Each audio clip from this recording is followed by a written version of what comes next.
Welcome to this deep dive. Today we're looking at an investment strategy that, well, it really takes a different path compared to what many of us might think of as standard investing, especially if you're looking for income right now. That's right. We're digging into some source material that explores this idea, an approach it calls the income factory. An income factory, okay. Yeah, and our goal here is really to unpack it. We want to look at the core ideas, the math behind it, does it actually hold up? What are the risks involved compared to, say, more traditional ways of investing? And interestingly, what are the psychological effects it might have on investors? And we'll be comparing it using the source material directly with those, let's call them conventional growth strategies. Exactly. Drawing straight from the source to see how they stack up. Okay, great. So this deep dive is really for you if generating consistent cash flow is high on your list, maybe even your main goal, and if you're curious about different ways to build wealth and, well, get that income stream flowing. Let's start at the beginning then. What exactly is this income factory? So fundamentally, the income factory is all about achieving your total return, mostly, or maybe even completely, just from the cash distributions you receive. Cash distributions, like dividends, interest. Yeah, dividends, interest payments, other kinds of cash payouts from whatever you're holding in your portfolio. High yield ones, typically. Okay, so what's the big difference then? What makes it stand out? Well, the really key thing, the differentiator, is that this strategy basically doesn't count on or maybe even ignores getting returns from the price of the individual stocks or bonds going up. Right, so unlike a lot of strategies where you're hoping the stock price itself increases. Exactly. Here, that capital appreciation isn't seen as necessary, maybe not even expected, as part of hitting your total return goal. Huh. So if the assets aren't expected to grow in price, how does the portfolio actually grow? Where did the growth come from? Ah, that's the core mechanism. It's different. Growth isn't expected from the individual holdings becoming, more valuable on their own or boosting their payout per share. Instead, the growth comes purely from taking those high-yield cash distributions you're getting and just constantly reinvesting them, compounding them. Reinvesting the cash payouts. Yes. And this is where that factory analogy the source uses really comes in handy. Think of your portfolio like a factory. A factory, okay? Its main job is just to churn out cash. A river of cash, as the source puts it, and your focus as the investor shifts. You're not really waiting for the existing machines in your factory, the stocks or bonds you own, to suddenly start producing more individually. Meaning you're not counting on them raising their dividend per share. Right. You're not betting on that kind of growth. Instead, you're focused on growing the factory's total output. And you do that by taking the cash the factory produces. A river of cash. Exactly. And you use it to buy more machines, which just means buying more shares or units of those income-producing assets. So you're growing the number of income sources you own. Precisely. It's about scale. You grow the total income stream because you own more things producing income, and that income compounds. It's kind of independent of whether the income per share or per unit is going up. I see. So with this mindset, the day-to-day market value of the whole portfolio or, the price swings of individual stocks, that becomes less important. It becomes a secondary concern, yeah. The main thing is the amount of cash the factory is producing, how reliable that cash flow is, and whether you can keep growing it over time by reinvesting. That's the focus. Okay, then I got a pretty clear picture of the basic idea. Now, it probably makes sense to contrast this, like you said, with the more traditional ways people aim for total return. How do those usually work according to the source? Right, so the source details these conventional methods pretty well. Typically, if you're going for a traditional total return, maybe like a dividend growth strategy, you're often starting with stocks that have lower current dividend yields. Lower yields, like what kind of range are we talking? Often in the, say, 2% to 4% range. Maybe a bit higher sometimes, but generally lower than what an income factory would target. Okay, so you start with a lower cash payout. Then what's the expectation? The core bet, really, is that a big chunk of your total return, maybe you're targeting 8% or 10% a year overall, is going to come from the growth of that dividend. You're expecting the companies you hold to increase their dividend payouts each year. By how much? Well, the expectation might be for dividend growth of, say, 5%, 6%, maybe even more, depending on the specific stocks. And the assumption is that if the dividend grows, the stock price will follow. That's the key linkage, yes. The strategy relies on the idea that as companies grow their earnings and consistently raise their dividends, the market will notice. And that recognition is expected to lead to the stock price going up over time. So in these traditional strategies, that capital appreciation, the stock price going up, is actually a really big part of your total return, maybe even the main part. Often, yes. It's expected to contribute significantly, sometimes even the majority, of the total return you're aiming for. So if we boil it down, the main bet for a traditional investor is what? You're fundamentally betting on the companies you own to successfully grow their businesses, grow earnings, and then translate that into growing dividends. That corporate growth is what you expect to drive both the stock price up and your overall portfolio value. Okay, that makes sense. Now let's contrast that directly with the income factory bet. What's the core reliance there? It's quite different. The income factory investor isn't primarily betting on those companies to grow their payouts per share. Instead, they're counting on the holdings they have to simply continue making their current level of payments. Just keep paying what they're paying now. Essentially, yes, whether it's dividends, interest, whatever the distribution is. The reliability of that existing payment stream is key. Remember, the growth in the portfolio's income stream and, eventually, its value comes from reinvesting that cash to buy more units, not from each unit necessarily becoming more valuable or paying out more. So the source described this as being more like a credit bet. Can you unpack that a bit? Yeah, I think that's a helpful framing. It means your main concern shifts towards the financial stability and reliability of the entity issuing the payment. Can they keep paying? Like evaluating a bond issuer's ability to pay interest. Exactly. It's focused on the ongoing ability and willingness to meet the current obligation. That's quite different from an equity growth bet, where you're focused on the future growth potential of the business itself, its ability to increase earnings and performance. So it's more about the promise to pay today and tomorrow, rather than a promise to grow significantly bigger. That captures it pretty well, yes. The focus is on the sustainability of the current cash flow. Interesting distinction. Now, you mentioned earlier this concept faced some skepticism initially. Why was that? What was the pushback? Well, it seems the main skepticism came from this very deeply rooted belief in the investment world, Which is that you absolutely need strong company earnings growth, which then leads to dividend growth and stock price appreciation, especially if you're trying to build wealth over the long term, during your accumulation years. the idea that growth stocks are the only real way to get the big returns needed to build a sizable nest egg. Precisely.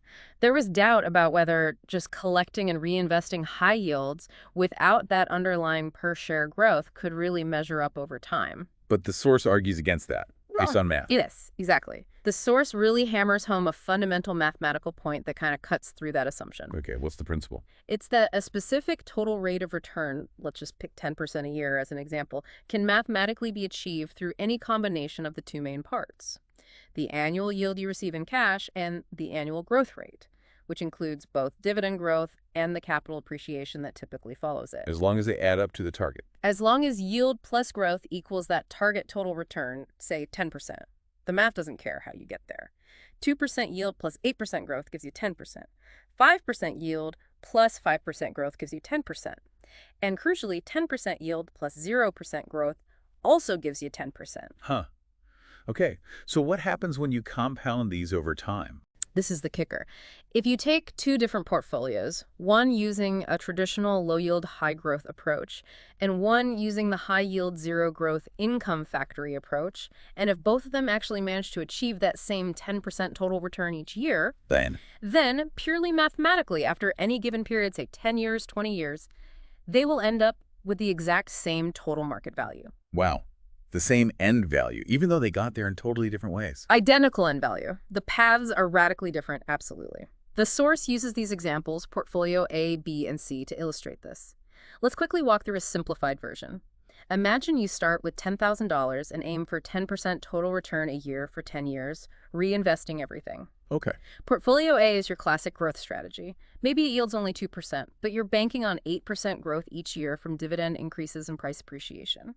Most of your portfolio's value increase comes from the price going up. Reinvesting that small 2% dividend helps, but it's not the main driver. Got it. Portfolio B. Portfolio B is more balanced. Maybe it yields 5% and expects 5% growth. So the return is split more evenly between the cash coming in and the value going up. And portfolio C is the income factory. Right. Portfolio C starts with a high 10% yield, But, and this is key, it assumes zero growth per share. No dividend increase, no price appreciation expected for the individual holdings. So the entire 10% return comes just from the cash payout. Entirely. And the portfolio grows only because you take that big 10% cash distribution each year and use it to buy more shares or units, presumably at a stable price since you're not expecting growth. And after 10 years. If all three strategies genuinely hit that 10% total return mark each year, they all end up in the same place. Plug the numbers in. $10,000 growing at 10% annually for 10 years reaches about $25,937. Doesn't matter if it was 2 plus 8, 5 plus 5, or 10 plus 0. So the math really shows that you don't necessarily need growth stocks and capital appreciation to accumulate wealth, as long as you can achieve the same total return through yield and reinvestment. That's the core mathematical argument from the source, yes. It challenges that long-held assumption. It highlights that, from a purely mathematical perspective, the source of the return yield versus growth is essentially interchangeable or fungible for reaching the same end value. Okay, the math is compelling. Yep. If you hit the target return, you get the same result. But that if seems pretty important. Surely the risks involved in trying to get 10% from pure yield are different from trying to get it from growth. Absolutely. That's the next crucial piece. The math shows potential equivalence, assuming the target is met. But the ways you might fail to meet that target, the primary risks, are very different for each strategy. So let's talk about the risks for the income factory first. What's the main danger? The biggest risk, according to the source, is pretty straightforward. What if the companies or funds you're holding don't continue to pay those high dividends or distributions you're counting on? The payments get cut or suspended. Exactly. Since your entire strategy, the return, the compounding depends completely on receiving and reinvesting that cash, any significant cutback would directly hit your total return hard. You could easily fall short of your goals. That makes sense.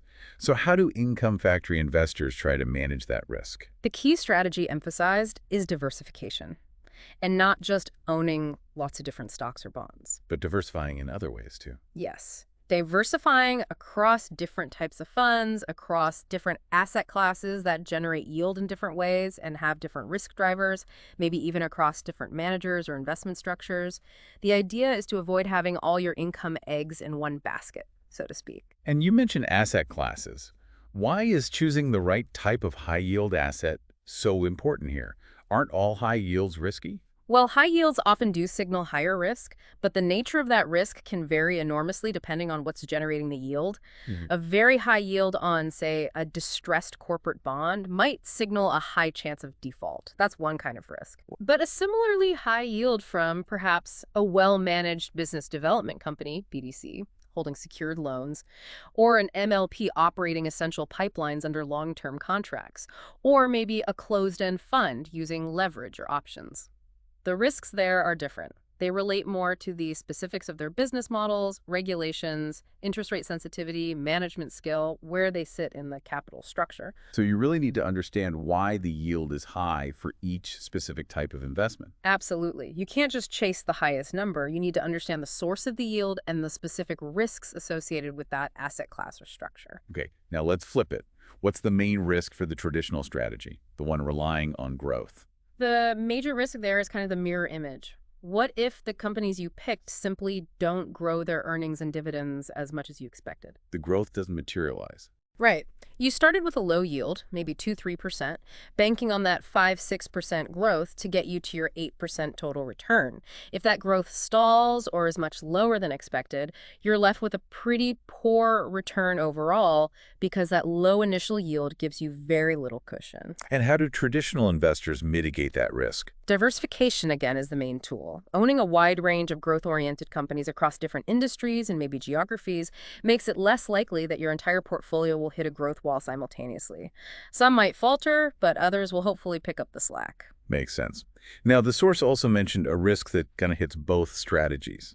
A big market crash or bear market. Yes, that's a risk pretty much all equity or equity-like investors face. When the whole market tanks, both traditional growth portfolios and income factory portfolios are likely to see their market values drop significantly, at least on paper. Paper loss. Paper losses, exactly. And in a really severe downturn, you might even see some pressure on dividend payments across the board, maybe temporary cuts even in more stable areas, affecting both types of portfolios to some degree. But the source suggested the experience of going through that downturn might be very different psychologically for investors in each camp. Yes, and this is where it gets really interesting. The source makes a strong case that the psychological impact diverges quite sharply. How so? Let's start with the income factory investor during a crash. The argument is that the steady, substantial cash flow, the income factory, is designed to generate acts as a really powerful psychological buffer. Even when the market prices of their holdings are falling, sometimes dramatically, they still see that cash arriving in their account regularly. Like proof that the factory is still running. Exactly. It's tangible evidence of ongoing productivity, of compounding still happening via reinvestment, even amidst the chaos. This tends to make them feel less pressure to panic. Less pressure to sell at the bottom. Considerably less, the source suggests. They often don't need to sell assets to get cash because the portfolio is generating it. And seeing that income continue provides a sense of security and continuity that helps them resist impulsive decisions. And the source even suggested some might see downturns as an opportunity. Yes, quite a few apparently adopt this mindset.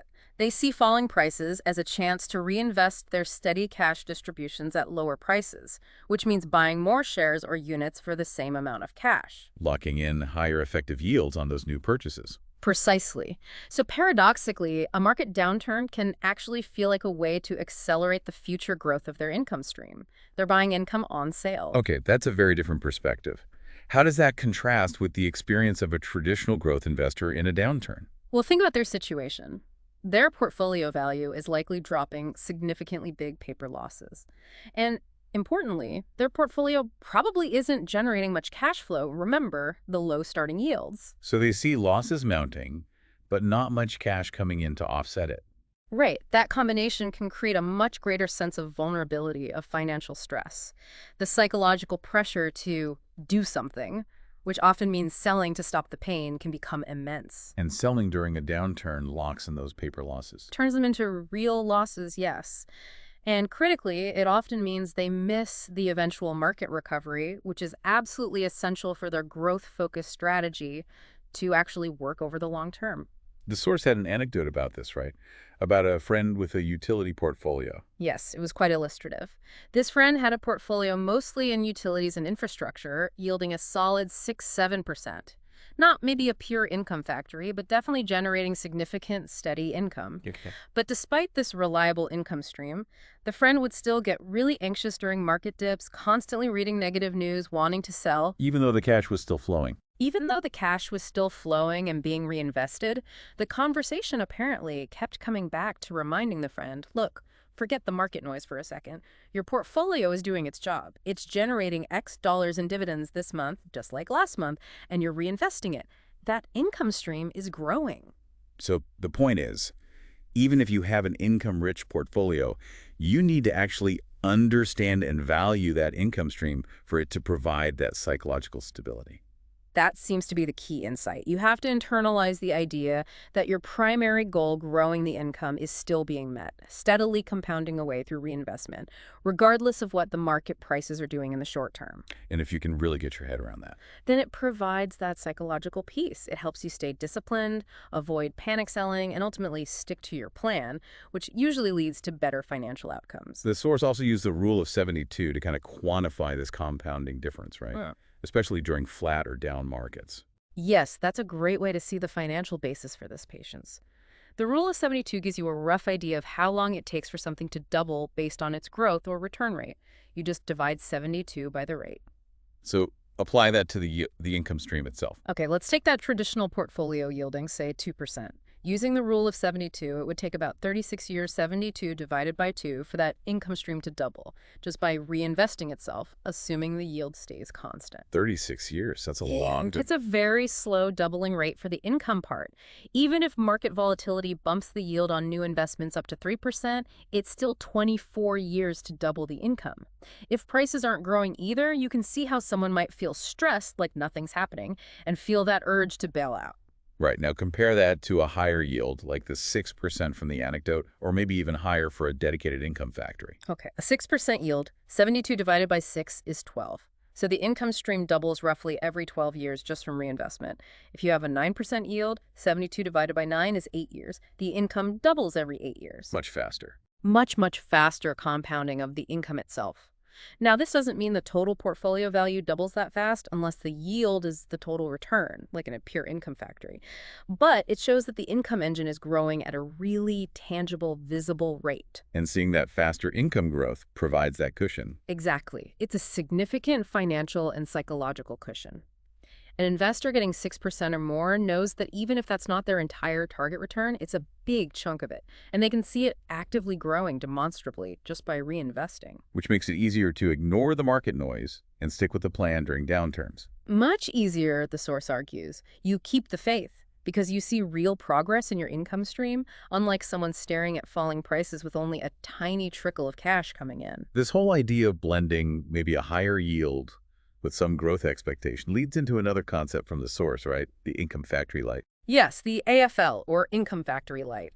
It's presented as a sort of hybrid or middle ground approach for investors who like the idea of more income and stability, but maybe aren't ready to go full income factory and completely ignore growth potential. So what does an AFL portfolio look like? How does it balance things? It aims for a yield that's definitely higher than traditional growth portfolios. The source suggests maybe in the 4% to 7% range, but it also anticipates getting some return from dividend growth or price appreciation. So maybe targeting that same 8–10% total return, but getting there with, say, 6% yield and 2–4% growth. Something like that, yes. It's a blend. And the main advantages. The big benefit is still that psychological resilience. That higher starting yield, 5%, 6%, 7%, provides a much bigger cash cushion and emotional buffer during market stress compared to a portfolio yielding only 2%. It gives you more confidence to ride out the storms, knowing a significant part of your return is coming from reliable cash flow. So how does this affect what you actually put in the portfolio? Does IFL open up different investment choices compared to a pure income factory? It does give you broader options. A pure income factory, aiming for maybe 8–10% yield with zero expected growth per share, really has to focus on those specialized high-income asset classes we talked about. Like high-yield bonds, BDCs, MLPs, certain CEFs or ETFs.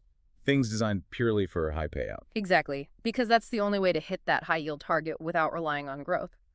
But an NFL investor, since they're only aiming for maybe 4–7% yield and are expecting some growth. They can use those pure high-yield assets too, but also other things. Right. They can mix in some of those dedicated high-yielders to boost the overall income, but they can also include assets that offer a combination of decent yield and some growth potential. Such as? Things like maybe slower growing but solid dividend-paying stocks, utilities, some consumer staples, REITs, real estate investment trusts often fit here. Preferred stocks could also play a role.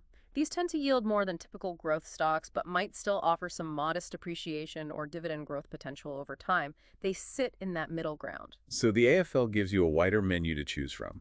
A wider menu, exactly. You're not forced into only the highest yielding, potentially higher risk corners of the market if you're willing to accept a blend of income and growth.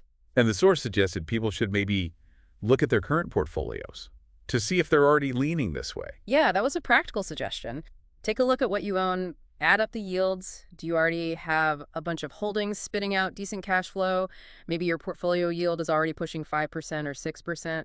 If so, you might already have the core of an income factory light without even realizing it. Just understanding the yield profile you already have is a good starting point. A fundamental first step, definitely. So as we get towards wrapping up the core ideas, the source emphasizes that the income factory isn't just about what you own, but also how you think about it, an attitude. Yes, very much so. It's described almost as much as a state of mind and investment attitude as it is a specific set of assets. So what defines that attitude? It's really about shifting your primary focus, making job one your top priority, the building and growing of a reliable, compounding stream of cash income. And letting go of the obsession with daily market prices. Exactly. You intentionally try to become less preoccupied with, less influenced by those short-term price swings, recognizing they might not reflect the real economic engine, the income generation of your portfolio. And adopting this attitude can be kind of freeing. That's the idea. It can free you from feeling like you have to follow the traditional growth stock narrative, especially if that narrative doesn't really align with your personal goals, like if your main goal is generating income. It gives you permission to focus on what matters most to you. And even the IFL approach, the light version, can help instill that confidence. Yes, because even with AFL, that solid, higher than average cash flow provides the psychological ballast. It gives you the confidence to stay disciplined during scary market periods, to stick to your income-focused plan. So there's this reinforcing loop.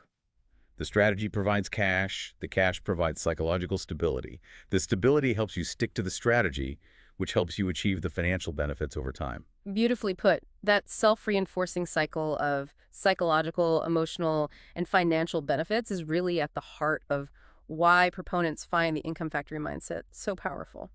Okay, this has been a really thorough breakdown.